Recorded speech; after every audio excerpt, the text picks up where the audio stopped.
it's Nat Nicole of Mick Rose Therapy Services, and I'm back with another video. Before I even get into this video, I want to make sure that I tell you guys thank you so much for your feedback, your comments, your subscriptions. I really do appreciate it, and I want to make sure that I let you guys know that if there's any specific topics that you would want me to touch base on, I would really appreciate if you left them down below. In my last video, I shared that I was going to share a little bit about how I became a therapist. To let you guys know up front, prior to me becoming a therapist, it was never a dream. It was never a goal of mine.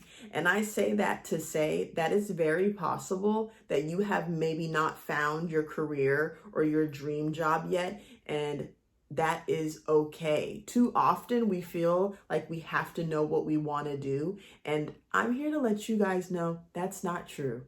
That is not true at all. If you were to ask me years ago, like, Natalie, what are you gonna do? What are you gonna be when you grow up? My answer definitely would not have been a therapist. And actually what I started out doing and what I dedicated so many years to was being a dancer. And when I say dancer, I mean like Drake says, like ballet and stuff.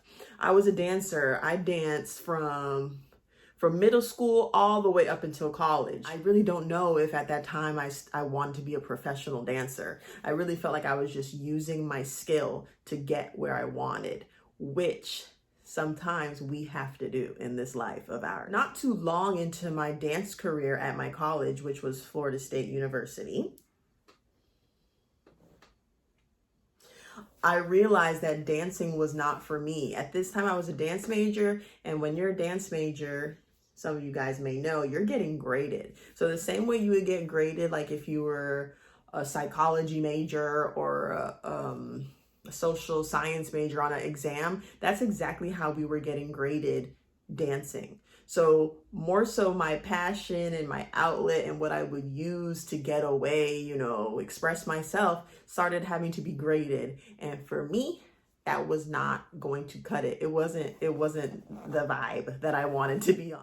So at Florida State, I switched my major. I fell into a class called Family and Child Science. And it was pretty much one of those easy classes, for those of you who may be in college or have experienced college. Sometimes they have those little easy courses, or you think they're going to be easy courses that you just fall into. And when I took that course, that is when something sparked in me and I found an interest, because I am not playing with you guys when I say all through high school and the beginning of my college years and the courses that I was taking, I was not interested in that. And I was more interested in going to the mall and going to Bath and Body Works and getting my perfumes and going to Journeys and finding some cheap heels. I was not focused on, Natalie, hey, sweetie, what are you going to do with your life? So when I fell into a course that actually sparked an interest in me, I was like, wow, I really like this course. And from there, I used that little bit of interest to figure out what I wanted to do. So for you out there who may be in the, trying to figure out what you're trying to do with your life, those little things that interest you, do research on how you can turn those little things into something big for yourself. Because I liked the course and I talked to the professor and I was like, sir, I really do like this class. And I don't really do school, But for some reason, this class is okay for me. So can you help me figure out what careers involve this? And for some reason at that time, I was also pursuing a minor in psychology. Now looking back, hindsight is 2020. The puzzle pieces were just starting to fall together. I just didn't realize it. So that psychology class ended up helping me a lot. So then I ended up substitute teaching, working with kids. And I was like, I want to work more with adults, because for kids, they still go into an environment with their adults. So I was trying to figure out how I can get to the adults. So that's how I ended up inquiring about there. I went to a professor and talked to him in undergrad, and then eventually it came time for me to graduate, and the interest that I had was grad school, and I wanted to be a marriage and family therapist. So I set out to be a marriage and family therapist, and I got my degree in marriage and family therapy from UCF, my other school. With that degree, I was working more so with kids, And then from there, like I said, I still wanted to venture into the adult realm. After working with kids for a while, I decided to move cities because at that time I was in Orlando, and I moved to Palm Beach, and Palm Beach welcomed me to the addiction realm of therapy. So that's where I am right now. So summing up that story, it sounds very simple and it sounds very, wow, everything just fell into place. But something that stuck out to me while I was like, setting up the blueprint for this video was highlighting something that happened to me often while pursuing my career to be a therapist.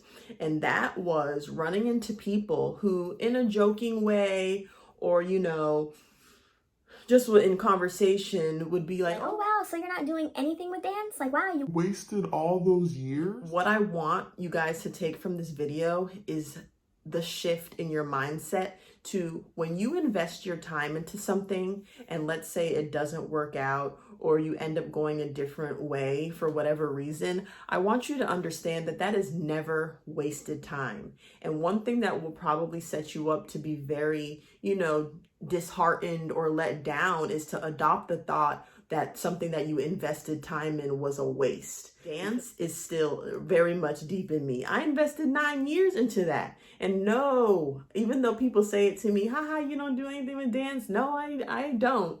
But dance taught me so much, and your skills and the years that you put into something taught you so much. And it's very important for when you are transitioning to another stage in your life, whether it's because you want to or whether it's because, you had no choice. I want you to understand that those years, those months, that time that you took in whatever thing you're moving away from was never wasted. I guarantee you that without dance, I would not be the person, the therapist that I am today.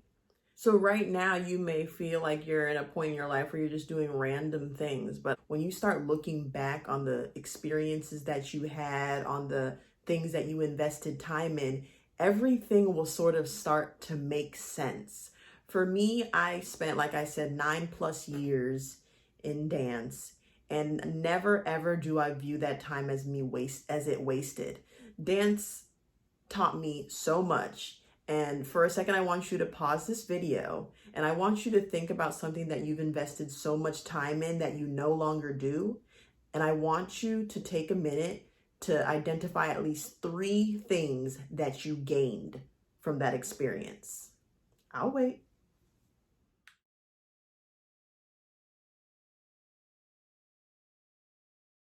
That's what I want you guys to think about in these situations that you've invested so much time in, and where sometimes you feel like you're letting it go and that it's gone to waste. Like those little 3 points or more that you just identified that you gained from that, no one can take that from you. So I understand in life sometimes we don't get to do what we thought we've always wanted to do, and that's fine, because for a moment or years or decades, that got us to where we wanted to be. Don't ever feel like because you invested time into something that you can't say bye to it, because that's how we end up, depriving ourselves from new adventure. So I really hope from my story, you guys understand that there is no such thing in wasted time when you take a second to think about what you've gained from it. So learn to appreciate your setbacks and learn to appreciate the no's and the no you can't and the falling out of love with things, because it will all make sense. Puzzle pieces are getting put together. You just don't see it yet. Thank you guys so much once again for tuning in. If you enjoyed this video, please like, comment, and subscribe, and I will see you in my next one. That was recording the whole time? What? Always say, like I know what I'm gonna say. So why do I keep saying, na na na na?